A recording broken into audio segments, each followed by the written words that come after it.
নমস্কার বন্ধু, আমার চ্যানেলে সকলকে জানাচ্ছি স্বাগতম। আশা করি সবাই ভালো আছেন, সুস্থ আছেন এবং আমিও ভালো আছি। আজকের ব্লগটা আরম্ভ করছি এখান থেকেই। আমি বেজে গেছে সকালের 7:35। সোনু চলে গেছে পড়তে। সোনু আজকে সাইকেল নিয়ে গেছে। আমি বললাম যা সাইকেল নিয়ে যা, বলছিল যাবো না, এখন শীত পড়ছে। আমি যে গরম দিনে সাইকেল নিয়ে যাবে না, আমাকে বলবে গরম লাগে, সাইকেল চালিয়ে গিয়ে হাঁপিয়ে যায়। শীতের দিনে ঠান্ডা লাগে, তাহলে তুই কোন সিজনে নিয়ে যাবি? তুই যা আজকে সাইকেল নিয়ে। ওই জন্য গেছে সাইকেল নিয়ে। তো আমি যাচ্ছি রান্নাঘরে, কি তরকারি রান্না করব। আজকে হচ্ছে মুগের ডাল, সয়াবিন আলুর তরকারি। এই যে একদিকে বসিয়ে দিয়েছি ভাত, সয়াবিনটাও এদিকে ভিজিয়ে দিয়েছি গরম জলে, আর এদিকে যে মুগের ডালটা ভেজে দিয়ে দিয়েছি।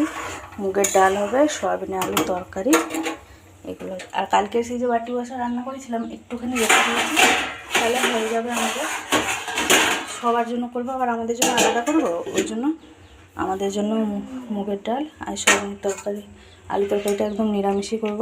আদা, জিরে আর একটুখানি গোলমরিচ, গোটা গরম মশলা সব একসাথে বেটে নেবো, বাস। একটুখানি বেশি করে টমেটো দিয়ে ঝাল ঝাল করে রান্না করে রাখলে খুব সুন্দর লাগে। চলুন তাহলে প্রথমে মশলাগুলো বেটে নিই সয়াবিনের জন্য। মশলাটা এখানে আমার পেস্ট করা হয়ে গেছে।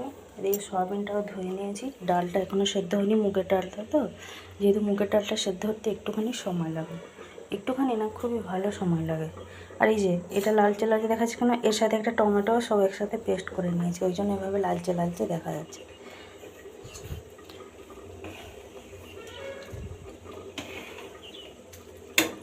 সয়াবিনটা ধোয়া হয়ে গেছে। এবারে যাবো সয়াবিনের জন্য আলুগুলো টুকরো টুকরো করে কেটে নেবো। এক্সট্রা করে আর টমেটো দেবো না, যেহেতু টমেটোটা আমি এখানে পেস্ট করে নিয়েছি। শুধু আলুটা কেটে ধুয়ে নেবো। সুনুকে জিজ্ঞেস করলাম সুনু কী টিফিন নেবে, আমাকে বললে যাই হোক একটা আমাকে করে দেবো। আমি যাই হোক আর কী দেবো। ডালটা আমার এখানে সাঁতলানো হয়ে গেছে, বেশি ফোড়নও দেওয়া যাবে না ডালেতে।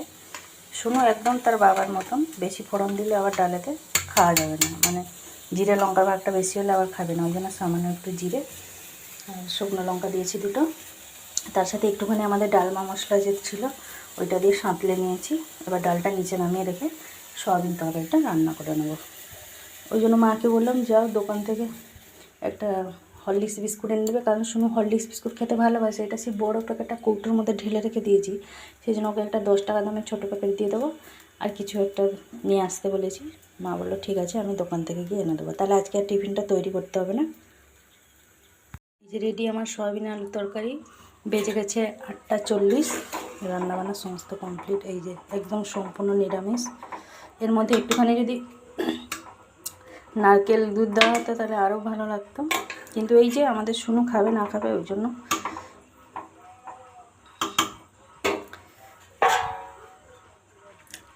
রেডি তরকারি, মুগের ডাল, সয়াবিন আলুর তরকারি, রান্নাবান্না সমস্ত কমপ্লিট। আর রান্না করতে করতে টুকিটাকি যে বাসনগুলো সব কিছু মেজে ধুয়ে রেখে দিয়েছি। এখন সমস্ত কাজ কমপ্লিট। এখন দুটো মুড়ি খাবো, মা আর আমি দুজনে। একটুখানি আজকে তরকারি রান্না করি, ডাল দিয়ে একটুখানি মুড়ি খাবো, ডাল মুড়ি খাবো। এর জন্য একটুখানি এদিকে ভাজা রেখেছি, সয়াবিনে আলু ভাজা।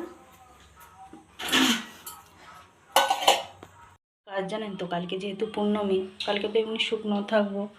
আর একদম ভোর আজকে 3টে থেকেই উঠে পড়তে হবে। নদী তো যাই আমরা প্রত্যেক বছর, নদীতে স্নান করে সেখানে নদীদের নৌকো ভাসাতে হয় আমাদের। তো সব কিছু আনতে হবে। বাতি তো এমনি ঘরে আছে, পান সুপরি, তারপরে আপনাদের ওই যে সেই ছোটো ছোটো পেঁঠালি কলাগুলো যে সেগুলো আনতে হবে, একদম ছোটো ছোটো, যাতে নৌকোর উপরে দিলে যাতে নৌকোটা যাতে ভেসে যায়, ডুবে না যায়। বেশি তো ভারী দেওয়া যাবে না। আর ভগবানের একটা মানে আশীর্বাদ থাকে, ওটা যত ভারী হলেও কিন্তু কোনো দিন ডুবে না, ও নিজে থেকেই ভেসে ভেসে চলে যায়। তো সেই জন্য সব কিছু জোগাড় যন্ত্র করে সন্ধেবেলা থেকে রেখে দিতে হবে। আসার সময় ভাবছি ফুলের দোকান থেকে একটা ঘি আনতে হবে, কারণ যেহেতু মানে ঘিয়ের বাতি দিয়ে সকাল সন্ধ্যা দুবেলা দিচ্ছি, আর নেই, শেষ হয়ে গেছে। এমনি ভাবছি 12 মাসিও ঘিতেই দিয়ে দেবো, সাদা তেলে আর দেবো না, ঘিতেই দিয়ে দেবো। এমনি সন্ধেবেলাটা, সকালবেলা তো আর সন্ধে দেওয়া হবে না, কার্তিক মাসটা শেষ হয়ে গেলে। তো সন্ধেবেলার দিকেও ভাবছি ঘিয়ের দিয়ে দেবো, সেই জন্য একটা ঘি আনবো। তারপরে ফুল আনতে হবে কালকের জন্য, অনেক কিছু বাকি আছে কেনাকাটা। সব কিছু সাজ করে রেখে দিতে হবে সন্ধেবেলা থেকেই, যাতে ভোরবেলা তাড়াহুড়োতে কিছু জিনিস ভুলে না যায়। সব কিছু গুছিয়ে রাখলে সকালবেলা খুব তাড়াতাড়ি কাজগুলো হয়ে যাবে। ভগবানের পুজো তো, সেই জন্য আগে থেকেই গুছিয়ে রাখাই ভালো, তাই না? চলুন এখন একটুখানি বসবো, পুরো কী গরম লাগছে সেই রান্নাঘরটায়। এখন একটুখানি বসি, শুনুতে এখন আসার টাইম হয়নি, ও তো আজ নিজে থেকেই চলে আসবে। মা নিয়ে এসছে এখানে শুনুর জন্য টিফিন, একটা আছে বিঙ্গো তেড় মেরে, হরলিক্স বিস্কুট, আর এর ভিতরে ভরেছে কুরকুরের প্যাকেট থেকে খুলে এর ভিতরে ভরা হয়েছে এই যে কুরকুরে, তার সাথে এটা কি কান মোড়া না কি বললো, বেশ ঝাল ঝাল লাগে, খেতে ভালো। দুটো একসাথে মিক্স করে রেখে দিয়েছে, এটা হটপটে ভরে দিয়েছি। আর এই যে হরলিক্স বিস্কুটটা, এটা কমলা লেবু আছে, ছাড়িয়ে দিয়ে দেবো। এই যে বিঙ্গো তেড়ামেড়াটা এলে খাবে। বেজে গেছে 11:10 মতন, আমরা চলে এসেছি মা আর আমি। এই যে ঠাকুরের সব সাজ, আর কালকের জন্য 250 মতন পটল, কাঁচা লঙ্কা ছিল না, আর এই যে আমলকি নিয়ে এসেছি আমি। সবাই আমাদের আমলকি খেতে ভালোবাসে, নিয়ে এসেছি শাক, এখানে কালকে শাক ভাজা হবে। আর এই যে শুনুর জন্য মা এনেছে কমলা লেবু, একটা ভগবানের জন্য সেখানে রেখে দিয়েছে, তার মধ্যে আছে ঘি, গোটা হলুদ, মধু, এইসব আছে। এই যে কালকের জন্য ছোলা ডাল। এখন এই যে শাকটা বেছে রেখে দেবো, তাহলে কালকে আর অসুবিধা হবে না রান্না করতে, খারাপও হবে না। আমি মাকে একটা চুবড়ি এনে দেবো, আর ঠাকুরের সাজগুলো সব জায়গা মতন গুছিয়ে রেখে দেবো। এই যে দৌড়টা এখানে ভালোভাবে পরিষ্কার করে ঝাঁট দিয়ে একটুখানি মুছে নিলাম। আমি একটা কমলা লেবু খেয়েছি ছাড়িয়ে, দুটো আমলকি খেলাম একটুখানি বিট লবণ দিয়ে। আর কালকের জন্য শাক রেখে দেওয়া হচ্ছিলো, মা বললো না এখন টাইম আছে, আমি ভেজে নিই, ওই জন্য মা শাকটা ভেজে দিয়েছে। অনেক দিন হলো এই শাকটা খুঁজছিলাম, আমরা পাইনি, মা আর লোক সামলাতে পারলো না, বললো না আজকে ভেজে নিই, কালকে কাকাকে বললে আলাদা কিছু শাক এনে দেবে। এই যে ভেজে দিয়েছে 5 ফোড়ন আর শুকনো লঙ্কা দিয়ে।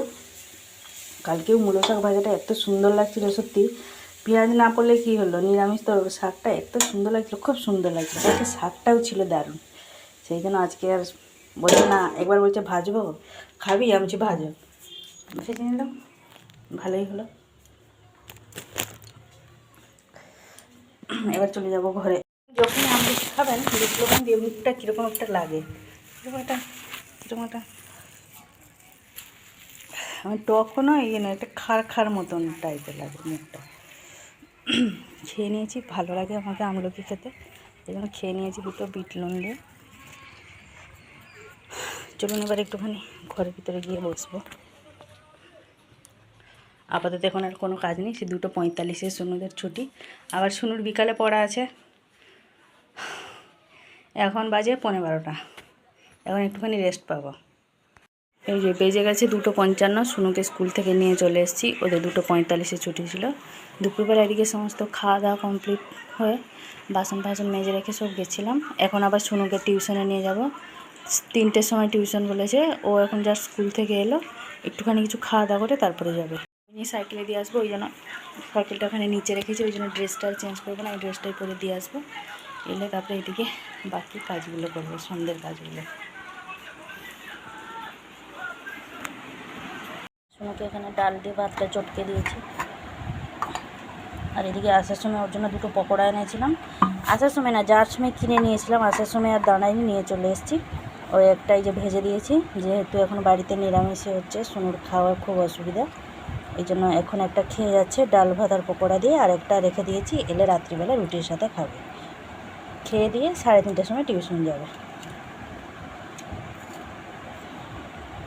বেজে গেছে 4:30, সন্ধ্যে সমস্ত কাজ কমপ্লিট। আর শুনুকে দিয়ে এসেই এদিকে রুটিটা করে ঘর দোর ঝাড় দিলাম, ঘর দোর ঝাড় দিয়ে এই যে গা কাপড়টা ধুয়ে নিয়েছি। আপাতত আর কোনো কাজ নেই, শুধু সন্ধ্যে দেবো। তো আজকে আমার ভিডিওটা এই পর্যন্ত, আজকে আর বেশি বড় করছি না। আবার দেখা হচ্ছে আপনাদের সাথে আগামীকাল আরেকটি নতুন ব্লগ নিয়ে। সবাই ভালো থাকবেন, সুস্থ থাকবেন, নিজেদের খেয়াল রাখবেন, এবং আমার ভিডিওটি যদি আপনাদের ভালো লাগে অবশ্যই লাইক দেবেন। নমস্কার।